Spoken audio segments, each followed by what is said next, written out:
Assalamualaikum, masih di cerita legenda Kaisar Abadi part 2. Suasana di kedai kota begitu riuh, namun bukan karena kegembiraan, melainkan karena gelak tawa yang terdengar begitu sinis dan merendahkan. Orang-orang berkumpul melingkar, menunjuk ke arah seorang pria yang berdiri dengan gagah, berusaha mempertahankan wibawa yang sebenarnya sudah tak ada lagi. "Dengarkan aku adalah keturunan langsung, aku bagian dari keluarga Lin," seru pria itu dengan suara bergetar, berusaha terdengar tegas. Namun, seruannya justru memicu ledakan tawa yang lebih keras lagi. Tawa itu pecah dari segala penjuru, lepas dan tanpa rasa hormat sedikitpun. "Hahaha, keluarga Lin, marga Lin," teriak seorang pemuda di antara kerumunan, matanya membelalak seolah mendengar lelucon paling lucu di dunia. Apakah dia gila? Apakah dia tidak tahu sejarah? Marga Lin sudah hancur lebur 100 tahun yang lalu. Tidak ada lagi yang tersisa selain nama buruk mereka. "Benar, sahut yang lain, menepuk paha karena menahan tawa. Mereka bukanlah keluarga bangsawan, mereka hanyalah nama yang memalukan. Selama ribuan tahun, apa yang pernah dilakukan Marga Lin? Mereka tidak pernah menjadi tuan, mereka tidak pernah menjadi pemimpin. Mereka hanyalah anjing penjaga, pengawal setia bagi keluarga Xiao." Kalimat itu bagaikan cambuk yang memukul harga diri pria tersebut, namun orang-orang tak peduli. Mereka terus melontarkan hinaan dengan wajah penuh selera. "Pengawal yang bodoh, cemooh seorang tua, mereka rela mengorbankan nyawa, kehormatan, dan segalanya hanya untuk melayani orang lain. Tidak ada ambisi, tidak ada keinginan untuk bangkit. Hanya kebodohan turun-temurun yang membuat nama Lin menjadi sinonim dengan kebodohan dan kehinaan." Suasana semakin panas. Seorang pria lain meludah ke tanah seolah tak sudi mendengar nama itu, lalu berteriak lantang. "Kalian dengar, ada yang masih berani mengaku sebagai Lin. Dengarkan baik-baik, di dunia ini, ada satu hal yang lebih baik daripada harus menanggung malu menyandang nama keluarga itu. Lebih baik mati, daripada menjadi orang Lin. Lebih baik mati daripada menjadi Lin." Terjemahan itu bergema, diulang-ulang oleh massa sebagai sebuah nyanyian hinaan. Tawa mereka pecah lagi, lebih keras dan lebih kejam. Bagi mereka, mengaku sebagai bagian dari marga Lin bukanlah sebuah kebanggaan, melainkan sebuah aib yang tak terampuni, sebuah kesalahan sejarah yang seharusnya sudah terkubur bersama reruntuhan masa lalu mereka 100 tahun silam. Pria yang mengaku itu kini terdiam, tubuhnya gemetar, sementara tawa massa terus menghujam, mengubur hidup-hidup nama yang sudah lama dianggap mati dan tak berharga itu. Suara tawa dan cercaan itu terus menghujam, namun pria yang berdiri di tengah kerumunan itu hanya diam mematung. Wajahnya pucat, kepalanya tertunduk seolah benar-benar hancur oleh hinaan, namun di dalam hatinya, sebuah suara berbisik dengan tenang. "Biarkan mereka tertawa, biarkan mereka menghina, mereka tidak tahu apa-apa. Aku tidak benar-benar orang bodoh bernama Lin. Nama asliku adalah Xiao Yan. Aku hanya menyamar, memakai topeng yang menyedihkan ini." Hatinya mendesis menahan rasa malu yang dipaksakan. "Aku terpaksa melakukan ini, terpaksa mengaku sebagai keturunan keluarga yang hancur ini hanya karena perintah seorang kakek tua. Andai mereka tahu siapa orang yang menyuruhku." Tiba-tiba, sebuah suara serak dan berat terdengar langsung di dalam benaknya, seolah melayang di udara pendengaran batinnya. "Hahaha, dasar anak muda, kenapa terlihat begitu kesal? Bukankah nama Lin itu terdengar gagah? Dulu kakek juga pernah memakainya dengan bangga, loh." Suara itu penuh nada bercanda, namun membuat Xiao Yan ingin memutar bola matanya. Kakek ini, batinnya menggerutu. Ternyata benar, beliau memang aslinya bermarga Lin. Itulah sebabnya aku disuruh menggunakan nama ini. Tapi siapa sangka, sosok yang dulunya mungkin hebat ini, sekarang hanya dikenal sebagai...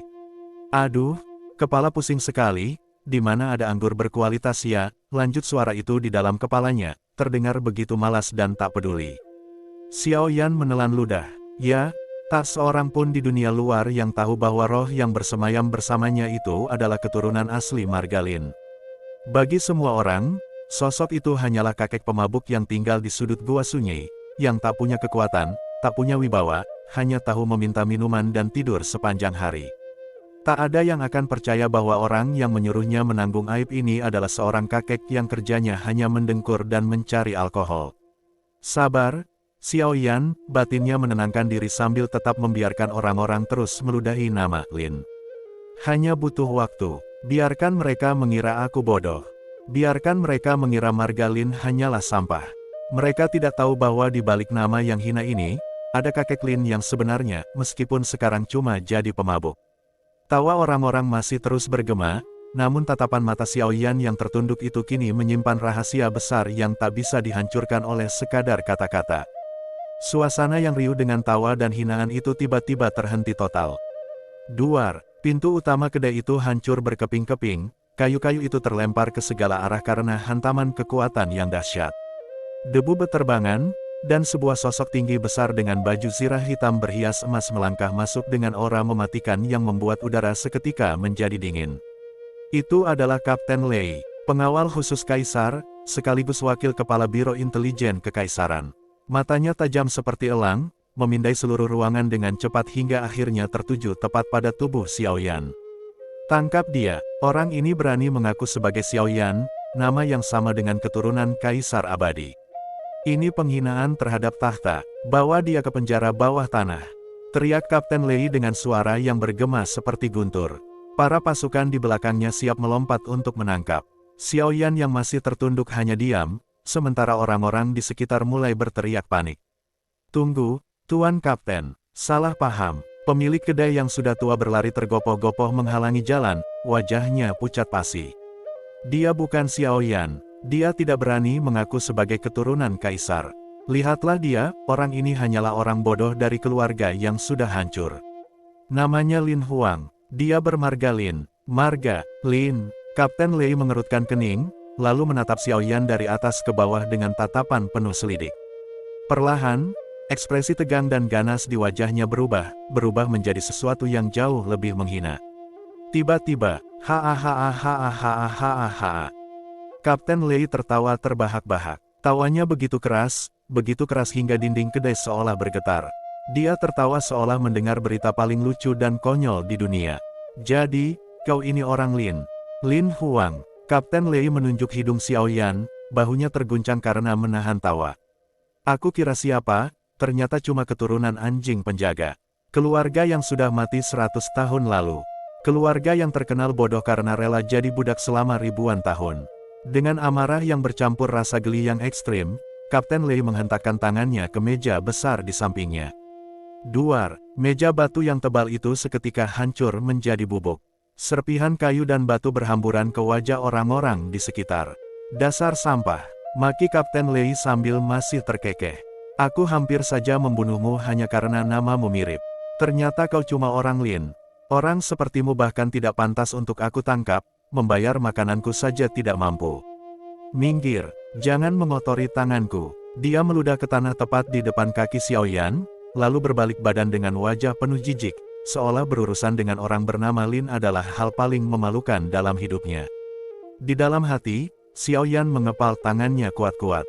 Sabar, Lin Huang, sabar, batinnya bergumam. Dan lagi-lagi, suara serak terdengar di telkanya. Hahaha, lihat itu Yaner, nama Lin kita memang termahal, sampai orang sampai rela menghancurkan meja karena senang bertemu dengan kita. Dasar orang-orang yang tidak tahu tempat. Kakek pemabuk itu malah tertawa puas melihat meja hancur.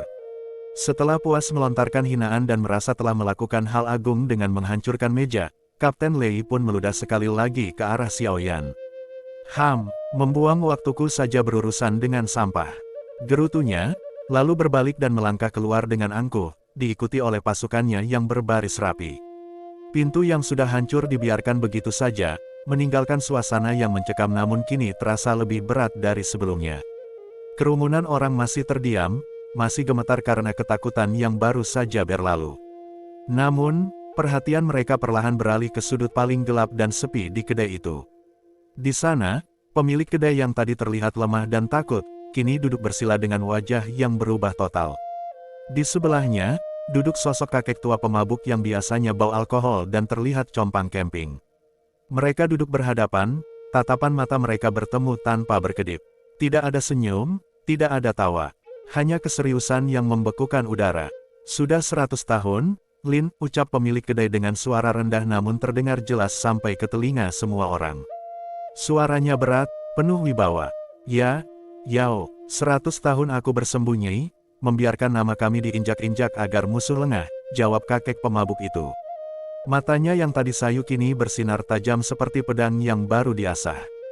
Mereka mulai berbincang. Percakapan mereka samar-samar terdengar tentang masa lalu, tentang perjanjian kuno, dan tentang rencana besar yang disiapkan selama berabad-abad. Dan saat itulah, wush, aura yang luar biasa perlahan mulai merambat keluar dari tubuh mereka berdua. Bukan aura biasa, melainkan tekanan yang membuat jantung terasa diremas. Gelas-gelas di meja mulai bergetar, lalu pecah berantakan tanpa disentuh. Lantai kayu berderit nyaring seolah tak kuat menahan beban energi tersebut. Para pengunjung yang tadi suka menghina kini merangkak mundur ketakutan, wajah mereka pucat pasi. Mereka bisa merasakan bahwa dua orang tua di pojokan itu bukanlah manusia biasa. Mereka adalah monster yang sedang tertidur. Percakapan itu berlangsung singkat namun padat. Akhirnya, pemilik kedai mengangguk pelan, lalu mengulurkan tangannya. Kakek pemabuk pun menyambutnya. CRACK. Saat tangan mereka saling bersentuhan dan menggenggam erat, sebuah kesepakatan telah terjalin. Entah apa yang mereka bicarakan, entah janji apa yang dibuat, tidak ada yang berani mendekat untuk tahu. Melihat mereka sudah selesai bicara, Xiao Yan yang berdiri di tengah ruangan pun perlahan melangkah maju. Ia ingin bertanya apa yang sebenarnya terjadi. Namun, BOOOOOM. Tepat saat kakinya melangkah mendekat, energi yang tadi tertahan dan menggumpal di udara seketika meledak menjadi satu. Lonjakan kekuatan yang dahsyat menyapu seluruh ruangan. Angin kencang menerpa wajah semua orang, membuat mereka terlempar ke belakang dan menabrak dinding. Atap kedai hampir rubuh, semua benda beterbangan. Tekanan itu begitu berat hingga membuat semua orang terduduk lemas, gemetar hebat, bahkan ada yang sampai pingsan karena tidak kuat menahan kekuatan dewa yang baru saja terbangun. Xiao Yan pun terhenti, matanya membelalak menyadari bahwa sosok di depannya ini jauh lebih menakutkan dari apa yang ia bayangkan selama ini. Energi dahsyat tadi seketika meredup, namun bukan berarti hilang. Dengan gerakan tangan yang begitu ringan namun penuh wibawa, Lin Zhu dan Yao Ming mengulurkan tangan. Bukan menarik tubuh fisik, melainkan menggunakan kekuatan spiritual yang luar biasa untuk menarik jiwa dan kesadaran Xiao Yan keluar dari raganya. Wush! Dalam sekejap, pandangan Xiao Yan berubah. Ia kini berdiri di halaman depan kedai, tepat di bawah langit malam. Namun yang membuatnya tercengang, ia bisa melihat ke dalam melalui dinding yang tembus pandang. Di dalam sana, kerumunan orang masih ramai, wajah mereka masih pucat dan ketakutan, namun mereka tidak bisa melihat ketiganya berdiri di sana. Seolah-olah Xiao Yan dan kedua orang tua itu kini berada di dimensi yang berbeda, tak terlihat oleh mata kasar. Sebelum Xiao Yan sempat bertanya apa-apa, kedua sosok legendaris di depannya itu melakukan sesuatu yang tak pernah terbayangkan olehnya. Mereka membungkuk dalam-dalam, postur tubuh yang tadi terlihat bungkuk dan lemah kini tegak dengan hormat, tangan disilang di dada sebagai tanda penghormatan tertinggi. Suara mereka berdua bergema serempak, penuh kesetiaan yang terjalin ribuan tahun. Tuan muda, Xiao Yan terkejut melangkah mundur setapak. Perkenalkan, hamba Lin Zhu, ucap kakek yang selama ini dikenal sebagai pemabuk itu dengan wajah sungguh-sungguh. Hamba adalah tetua sejati keluarga Lin, dan sejak lahir, hamba adalah pengawal pribadi keluarga Xiao. Lalu pemilik kedai itu melanjutkan, dan hamba Yao Ming. Pemilik kedai ini, namun sekaligus penjaga markas keluarga Xiao. Mata Xiao Yan membelalak. Kedai ini, benar, tuan muda, jawab Yao Ming bangga.